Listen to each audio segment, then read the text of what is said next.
Cinderella. There was once a rich man whose wife lay sick, and when she felt her end drawing near, she called her only daughter to come near her bed and said, "Dear child, be good and honest, and good fortune will always smile upon you. And I will look down upon you from heaven, and will always be with you." Then she closed her eyes and died. The young girl went every day to her mother's grave and wept, and she was always honest and good. When winter came, the snow covered the grave with a white blanket. And when the sun came in the early spring and melted it away, her father remarried. The new wife brought to the home 2 daughters of her own, and they were very beautiful and fair in appearance, but at heart they were cruel and ugly. One day the eldest said to her mother, "Is that stupid creature to sit in the same room as us? Those who eat food must earn it. She is nothing but a dull kitchen maid." They took away her pretty dresses, and put on her an old ugly smock, and gave her clumsy wooden shoes to wear. Just look now at the proud princess, how she dresses. And then they sent her into the kitchen. There she was forced to do heavy work from morning to night. Get up early in the morning, draw water, make the fires, cook, and wash. Besides that, the sisters did their utmost to torment her, mocking her, and strewing peas and lentils amongst the ashes, and setting her to pick them up. In the evenings, when she was quite tired out with her hard day's work, she had no bed to lie on, but had to sleep on the hearth among the ashes and cinders. And because of this, she always looked dusty and dirty, so they named her Cinderella. It happened one day that the father went to the fair, and he asked his 2 stepdaughters, "What shall I bring back for you?" Fine clothes, pearls and jewels. "But what will you have, Cinderella?" The first twig, father, that strikes against your hat on the way home.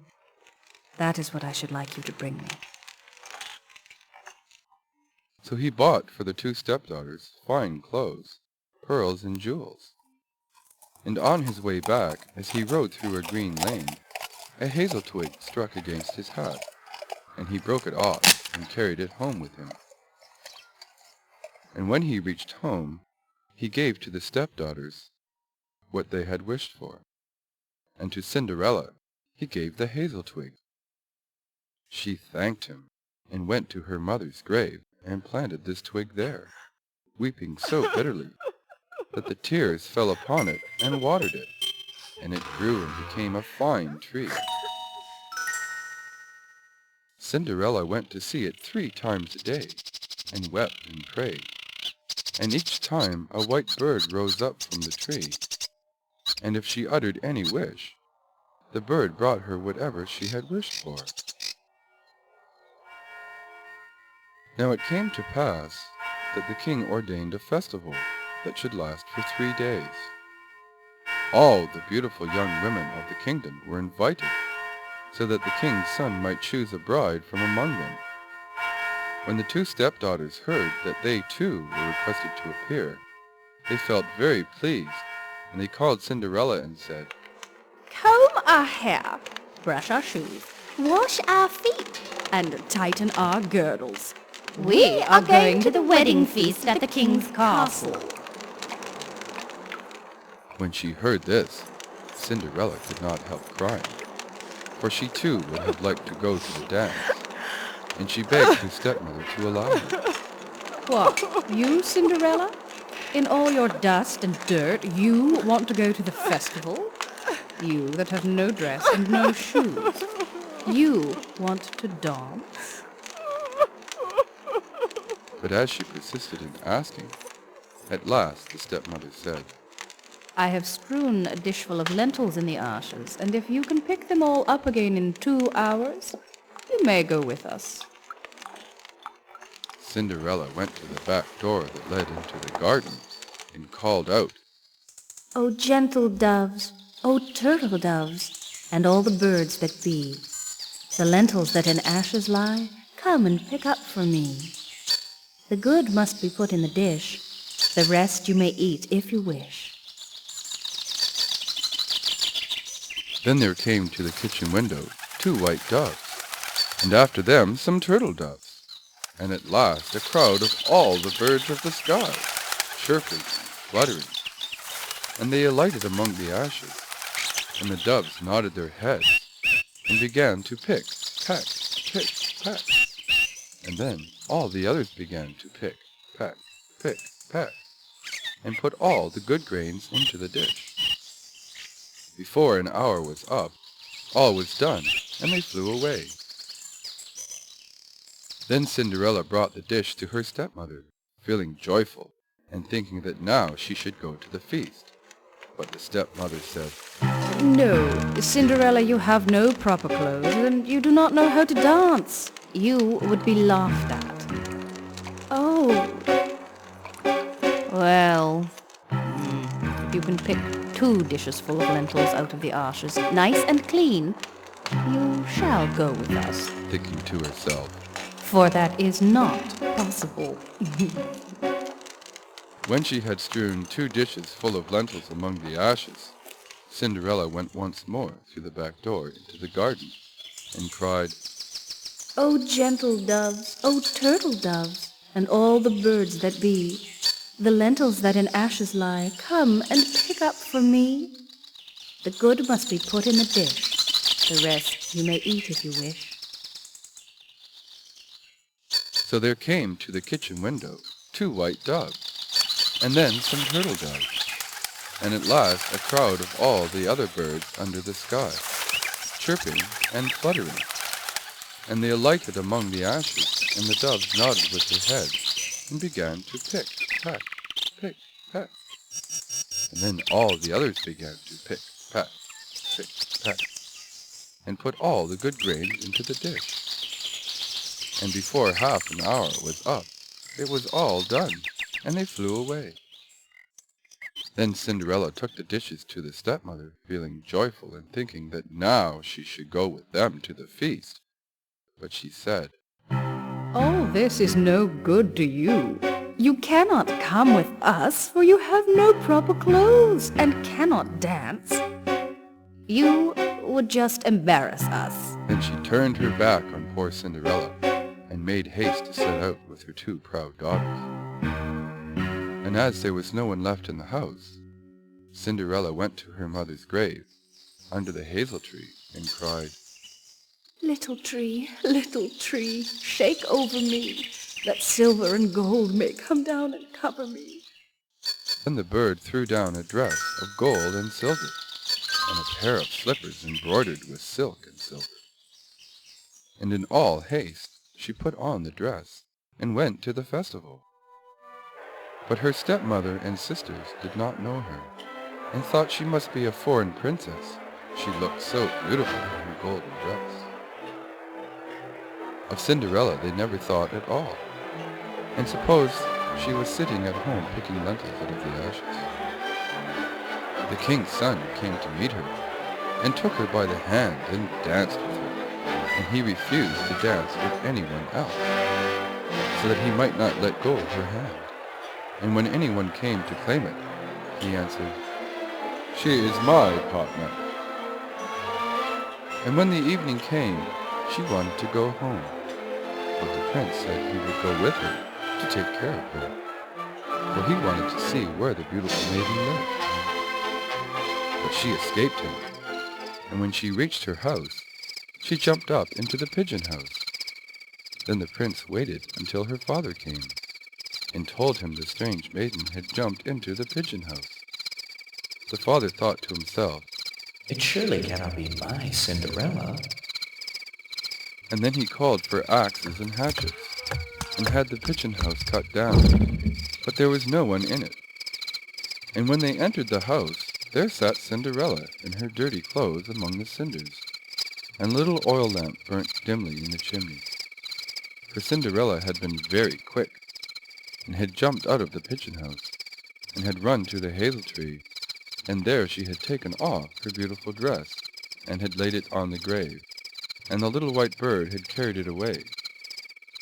And then she had put on her little grey smock again, and had sat down in the kitchen among the cinders. The next day, when the festival began anew, and the parents and stepsisters had gone to it, Cinderella went to the hazel tree and cried, Little tree, shake over me, that silver and gold may come down and cover me. Then the bird cast down a still more splendid dress than on the day before, and when she appeared in it among the guests, everyone was astonished at her beauty.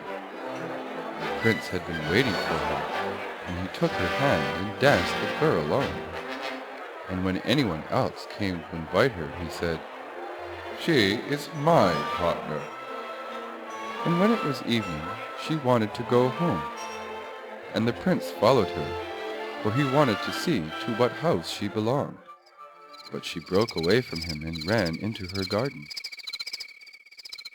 There stood a fine large tree bearing splendid pears, and she leapt as nimbly as a squirrel among the branches, and the prince did not know what had become of her. So again he waited until the father came, and then he told him that the strange maiden had rushed from him, and that he thought she had gone up into the pear tree.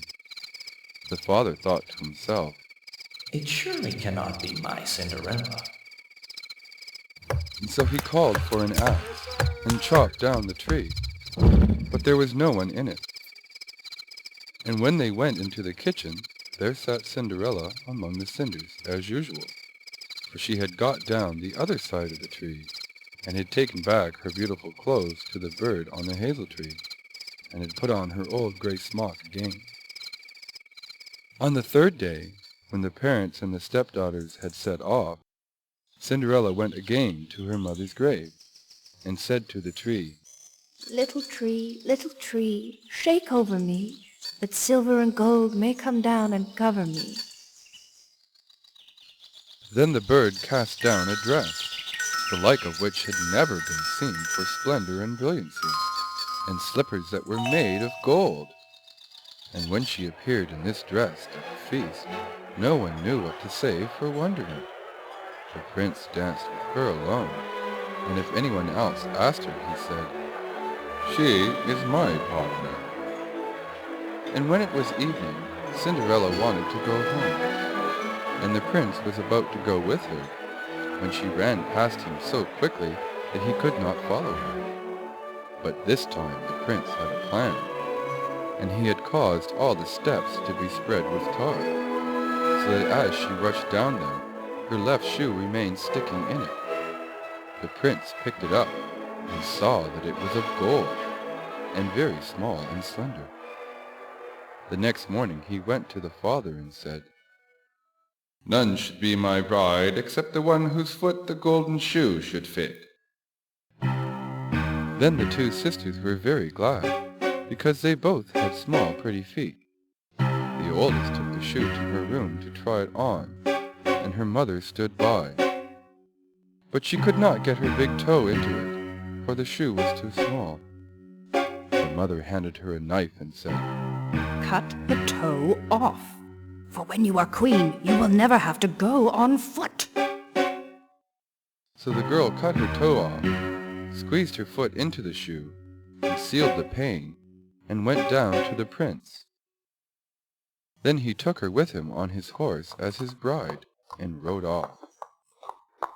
As they passed the grave, there sat two pigeons on the hazel tree, and they cried, There they go, there they go. There is blood in her shoe. The shoe is too small, not the right bride at all. Then the prince looked at her shoe, and saw the blood flowing, and he turned his horse around and took the false bride back home, saying, "She is not the true bride. Let the other sister try the slipper." She also took the shoe to her room, and though she got her toes comfortably in, her heel was too large. Then her mother handed her the knife and ordered her, Cut off a piece of your heel. When you are queen, you will never have to go on foot. So the girl cut off her heel, and thrust her foot into the slipper, concealed the pain, and went down to the prince, who took her as his bride before him on his horse, and rode off. When they passed the hazel tree, the two pigeons sat there and cried, There they go, there they go. There is blood on the shoe. The shoe is too small, not the right bride at all. Then the prince looked at her foot, and saw how the blood was flowing from the slipper and staining her white stocking. And he turned his horse around, and brought the false bride back home. "This is not the true bride. Have you no other daughter?" No, no. Only my dead wife left behind her a little stunted Cinderella. But it is quite impossible that she can be the bride. "Send for her." Oh no, she's much too dirty. I could not let her be seen. But the prince insisted, and Cinderella was fetched. First she washed her face and hands quite clean, and went in and curtsied elegantly to the prince, who offered her the golden slipper. Then she sat down on a stool, drew her foot out of her heavy wooden shoe, and slipped it into the golden one, which fitted her perfectly. Her face beamed as she looked up with joy towards the prince, and he recognized her immediately. "This is the right bride." The stepmother and the two sisters were thunderstruck and grew red with anger. But he put Cinderella before him on his horse and rode off. And as they passed the hazel tree, the two white pigeons cried, There they go, there they go. No blood on her shoe. The shoe's not too small. The true bride is she after all. Then they came flying after and perched on Cinderella's shoulders, one on the right and one on the left, and so remained. The wedding was held with great celebration, and Cinderella and the prince lived long and happy lives. The end.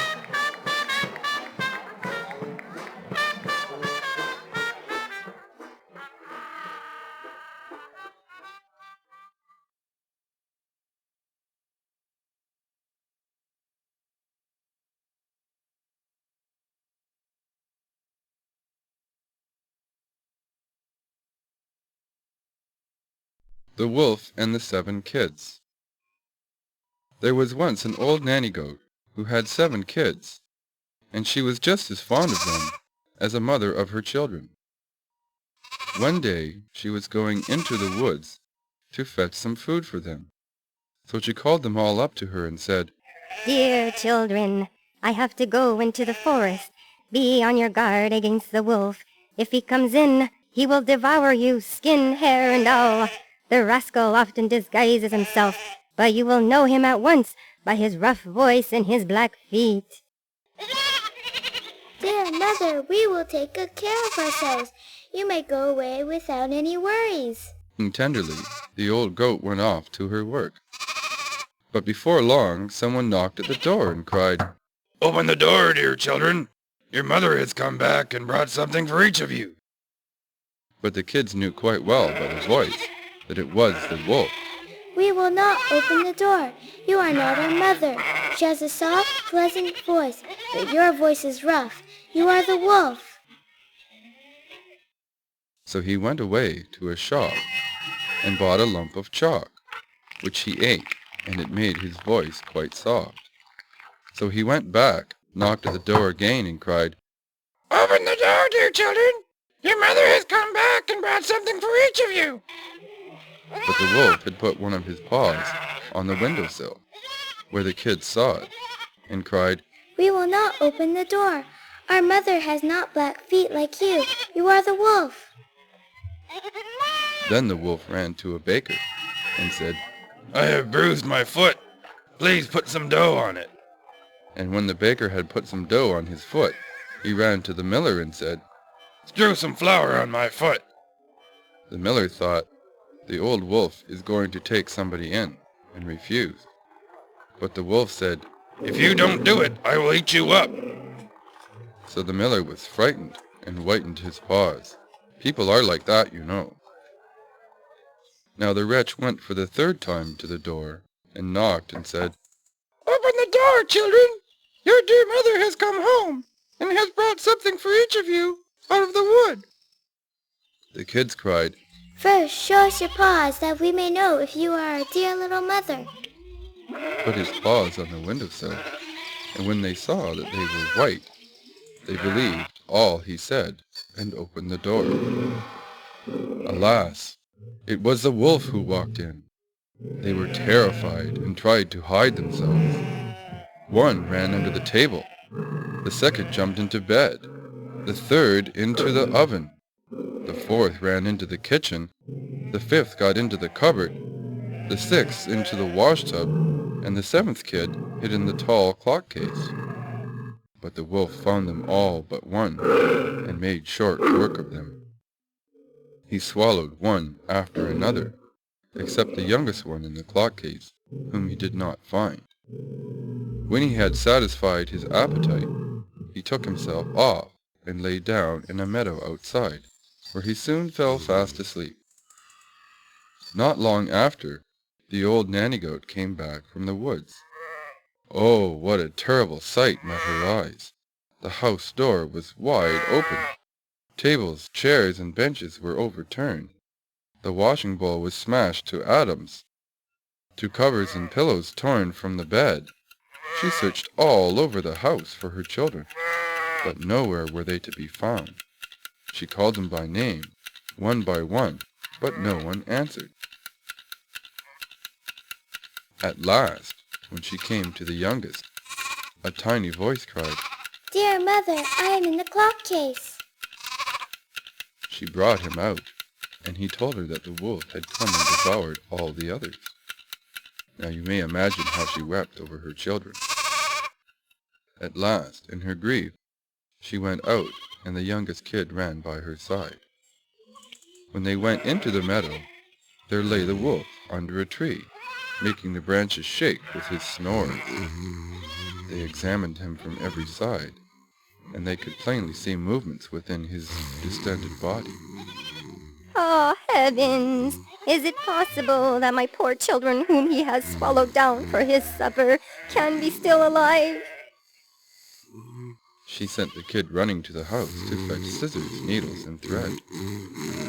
Then she cut a hole in the monster's side, and hardly had she begun when a kid popped out its head, and as soon as the hole was big enough, all six jumped out, one after the other, all alive, and without having suffered the least injury, for in his greed the monster had swallowed them whole. You may imagine the mother's joy. She hugged them and skipped about like a tailor on his wedding day. At last she said, Now, go and look for some big stones, and we'll fill the wicked beast's stomach with them while he is still asleep. Then the 7 kids brought a lot of stones, as fast as they could carry them, and stuffed the wolf with them till he could not hold any more. The old mother quickly sewed him up, without his having noticed anything or even moving. At last, when the wolf had had his sleep, he got up, and as the stones made him feel very thirsty, he wanted to get to a spring to drink. But as soon as he moved, the stones began to roll about and rattle inside him. Then he cried, "What's the rumbling and tumbling that sets my stomach grumbling? I thought 'twas 6 kids, flesh and bones. Now find it's not but rolling stones." When he reached the spring, and stood over the water to drink, the heavy stones dragged him down, and he was drowned miserably. When the 7 kids saw what happened, they came running up and cried aloud, The wolf is dead! The wolf is dead! and they and their mother capered and danced around the spring in their joy. The end.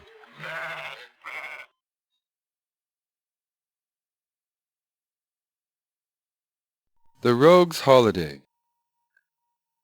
The cock said to the hen, "It is nutting time. Let us go together to the mountains.